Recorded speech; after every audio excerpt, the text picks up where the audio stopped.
The youngest president in the world is at war, not with rebels, not with terrorists, but with something far more dangerous, the invisible hand of betrayal.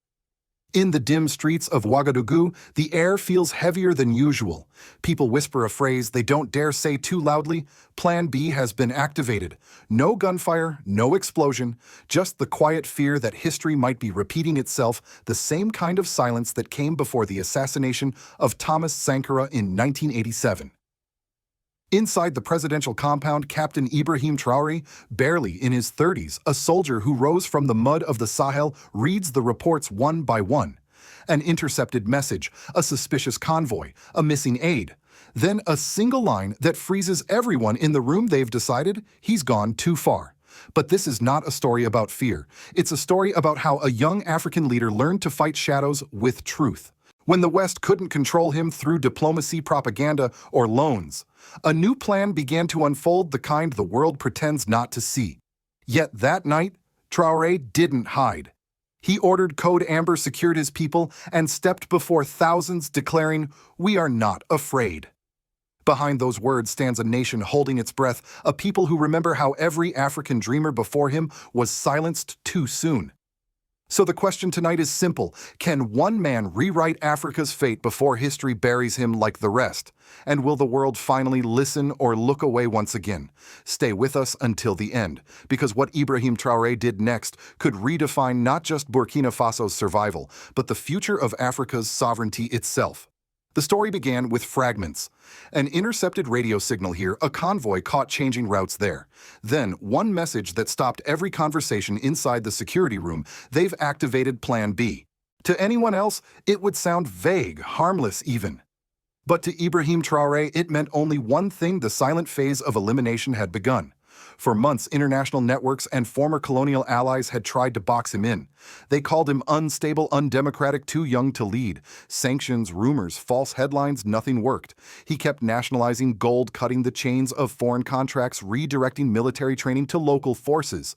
And when persuasion failed, Plan B followed. It's an old playbook written long before Traoré was born. First comes isolation, then infiltration, then accidents. Africa knows that pattern too well. Patrice Lumumba in Congo, Thomas Sankara in Burkina Faso, Muammar Gaddafi in Libya, all were erased under the same cloud of diplomacy and deniability. So in the middle of the night, under the low hum of emergency lights, the order went out from the presidential war room: Code Amber. No fanfare, no press release, just quiet precision. All security units received encrypted coordinates. The airspace over Ouagadougou was locked down. Every gate, every checkpoint in the capital was reevaluated. No officer could pass without dual authentication. Convoys moved at random intervals, and even his personal guards rotated without pattern. It was a chessboard in motion, and the young captain was 3 moves ahead. Because Traoré understood something most leaders forget: coups don't begin in the streets. They begin in meetings whispered between men who believe they can buy the future. Still, this wasn't just paranoia. It was survival. Every shadow in the corridor carried the memory of a bullet fired in 1987, the day Thomas Sankara, the father of Burkina Faso's revolution, was betrayed by his closest ally. That ghost still walks these halls, and Traoré, the soldier who grew up idolizing Sankara, refused to let the same tragedy repeat itself. The days that followed were tense. Ouagadougou felt like a city between 2 heartbeats. Markets opened late. Journalists disappeared from view. Every hour brought a new rumor: a coup is imminent. Foreign agents have landed. The president has fled. But the truth was simpler and far more powerful. Traoré never ran. He faced the camera and the crowd, his voice echoing through the Sahel air: "We are not afraid. Burkina Faso will not fall again." That speech wasn't just for the people. It was a message to his enemies: "I know your script, and I'm rewriting it." Behind the scenes, his Security Council dissected every possible scenario. Intelligence analysts identified 3 main threats: insider betrayal, a coup disguised as restoring democracy; foreign operatives, covert teams trained to create accidents; extremist infiltration, terror cells funded to spread chaos.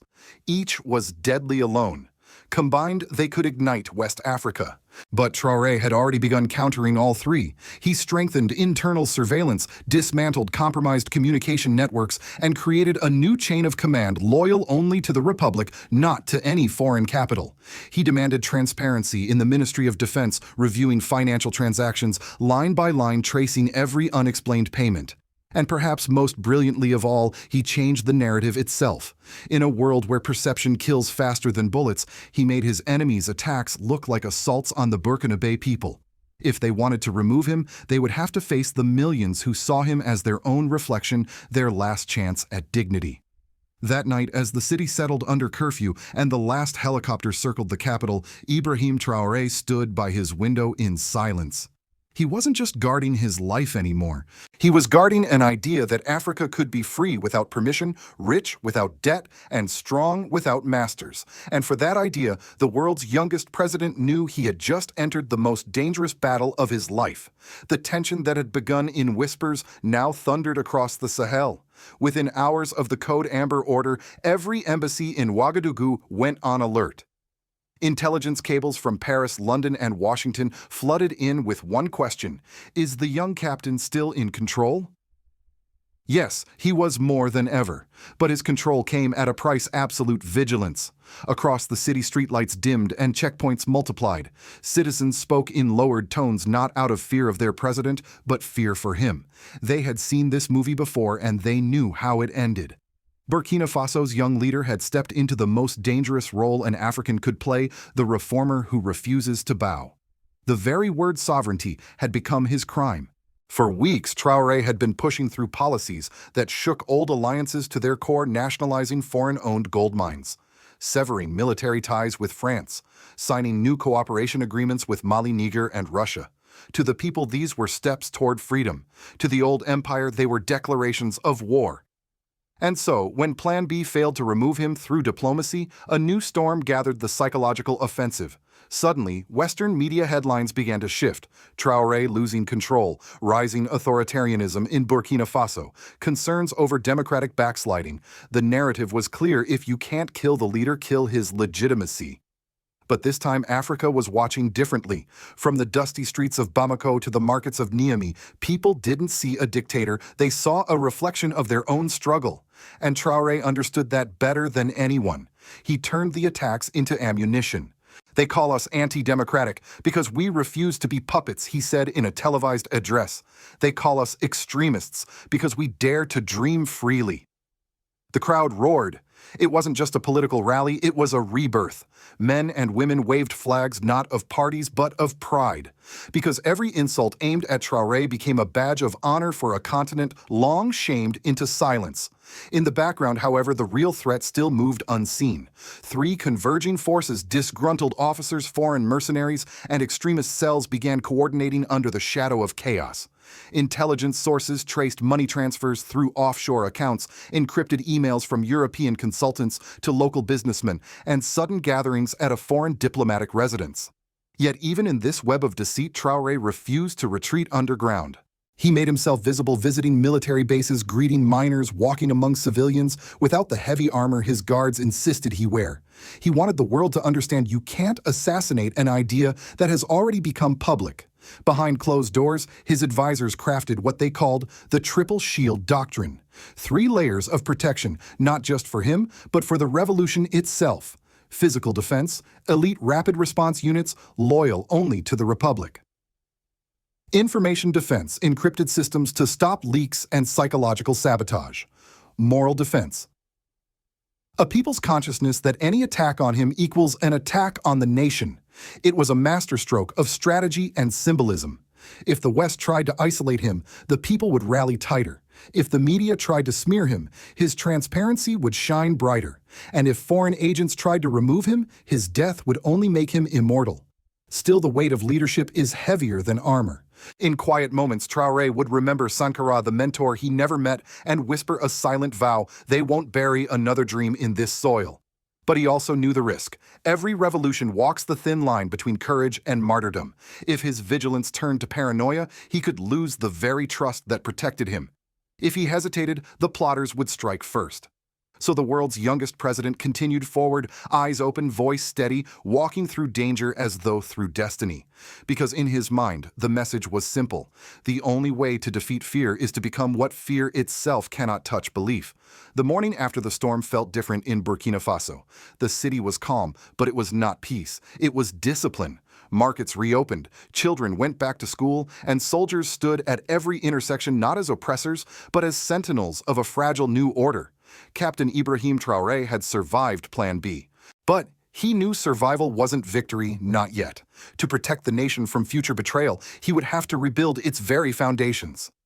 That's when the reforms began, silent, sweeping, and surgical. The first battlefield was the military itself. For decades, Burkina Faso's army had been a paradox, heroic on the front lines, but vulnerable in its soul.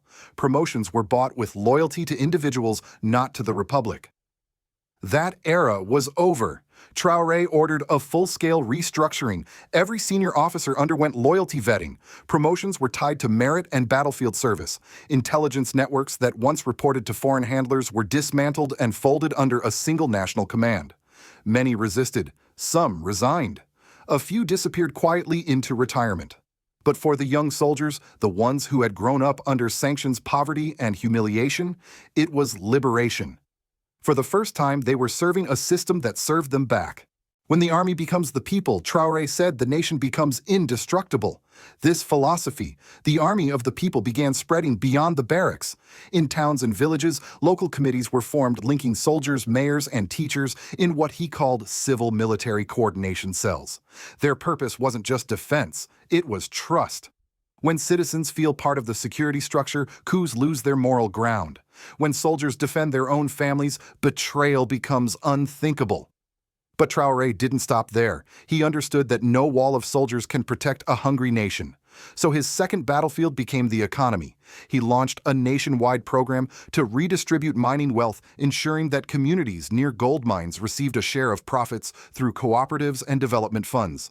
He pushed for rural infrastructure, building schools, clinics, and local markets not in the capital, but in the forgotten corners of the country. It was a political gamble. By decentralizing power and resources, he was weakening the very elite networks that once ruled Burkina Faso from luxury offices in Ouagadougou. But that was the point. If power depends on one man, he told his ministers it will die with him. For the urban elite, these changes felt like a threat. For the poor, they felt like justice. And for the world, they were a signal. A young leader was turning a coup attempt into a social revolution. Still, every reform came with risk. Foreign investors began to withdraw. The currency trembled. International NGOs warned of authoritarian consolidation. But inside the nation, something far more important was rising faith. In markets, people began saying, this time maybe we will not lose him. That faith became his real armor. Because in a region haunted by betrayal, trust is the rarest resource of all. By the end of the year, analysts noticed something unexpected. Crime dropped. Local defense groups integrated with the army, and for the first time in decades, Burkina Faso's institutions were obeyed out of respect, not fear. The Plan B conspirators had wanted to destroy Traoré's rule. Instead, they forced him to build something stronger, a nation learning how to defend itself not with weapons, but with conviction. And in the eyes of the people, that was the real victory. While Burkina Faso was busy rebuilding itself, the world was taking notes and sides. In Paris, diplomatic cables described Ibrahim Traoré as a contagion of defiance. In Washington, think tanks debated whether he was a revolutionary hero or the next authoritarian populist. But across Africa, people weren't debating. They were watching. Because what was happening in this small, landlocked nation was beginning to look like a blueprint for something far larger, a new model of African sovereignty. For decades, the global order treated African leaders like students at the back of the class, praised when obedient, punished when independent. But Traoré had flipped that script. He refused IMF conditions, rewrote mining contracts, and joined hands with Mali and Niger to form the Alliance of Sahel States AES, a pact of mutual defense against foreign interference. In one stroke, he transformed what the West called fragile states into a united front. And that scared people. American intelligence reports warned that the Sahel bloc could drift toward Moscow and Beijing. European headlines warned of a new axis of instability. But on the ground, the narrative was different. Farmers in Mali called it hope. Miners in Niger called it justice, and young Africans on social media began calling Traore Africa's last soldier of truth. Even within the West, a quiet debate began to surface.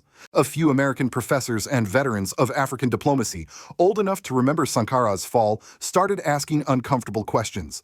If Traore is a threat to democracy, why do his people trust him more than our allies? If he's destabilizing the region, why does every attempt to isolate him only strengthen his legitimacy? It was a moment of rare reflection. For the first time in a long time, Western observers had to face the idea that Africa's demand for self-determination wasn't anti-Western, it was human. Meanwhile, in Russia, Traore was received with the kind of respect few African leaders ever get. At BRICS summits, he spoke of equality, not charity. In Asia, policy circles saw him as the face of a new, non-aligned Africa pragmatic strategic unafraid. And in Latin America, newspapers compared him to Simón Bolívar, the liberator who once dreamed of a continent standing free. Still, not everyone was celebrating. France's energy firms began losing contracts. EU missions were withdrawn under the pretext of security concerns, and whispers began again in the corridors of Western intelligence about containing the Sahel experiment before it spreads. But the irony was undeniable. Every sanction, every criticism, every attempt to isolate him only expanded his reach. For millions across Africa and its diaspora, Ibrahim Traoré became a symbol of something deeper than politics' dignity. He was the leader who dared to say no in a world that expected Africa to always say yes. "We don't hate the West," he told an audience in Dakar. "We only hate the idea that our freedom must come with someone else's permission." And for many Americans watching from afar, especially older generations who remembered their own era of civil rights and self-liberation that sounded less like rebellion and more like a mirror. Because the question he posed to Africa was the same one America once asked itself: what is freedom worth if you have to beg for it? Night falls again over Ouagadougou. The city glows faintly under a restless sky, quiet but never still. Inside the presidential compound, Ibrahim Traoré walks past maps marked with red lines, zones of conflict, and tiny handwritten notes that read, "Trust no one who profits from your weakness." He knows the danger hasn't passed. It never truly does for any African leader who dares to be independent. But tonight, the young captain seems different, calmer, older somehow. Because what he's fighting for is no longer just his survival. It's the survival of an idea that Africa can stand on its own, that its wealth does not belong in vaults in Paris, that its people don't need permission to dream. Outside, the sound of drums echoes through the capital, spontaneous celebrations, marking another day without collapse, another day of defiance. For many, that rhythm has become a prayer. Let this one live long enough to finish what others began. But Traoré himself doesn't pray for safety. He prays for strength, the strength to build something that will outlive him. Because he knows that every bullet aimed at him is really aimed at Africa's future. He once said, "If they kill me, let them remember the idea cannot die." And that perhaps is his truest legacy. By facing death without surrender, he has forced a continent to confront life with purpose. Still, the question remains a question only time and history can answer. Can Africa finally protect its dream before it's stolen again? Can Ibrahim Traoré's vision of sovereignty survive in a world built on control? Because if he succeeds, the map of global power will never look the same again. And if he fails, it won't just be Burkina Faso that pays the price. It will be every nation that ever dared to believe in freedom. So tonight, wherever you are watching from, whether in Chicago, Paris, or Lagos, ask yourself this: what would you do if your country's freedom came under quiet attack? Would you fight for it? Would you even recognize it? In the heart of West Africa, one young man has already made his choice. He's not fighting for power, he's fighting for permanence. And as the world holds its breath, history may yet remember this moment not as a tragedy, but as the birth of a continent's second independence. If you believe Africa deserves to stand free, share this story. If you believe truth is more powerful than propaganda, subscribe and stand with us. Because silence is the only weapon that still serves the empire.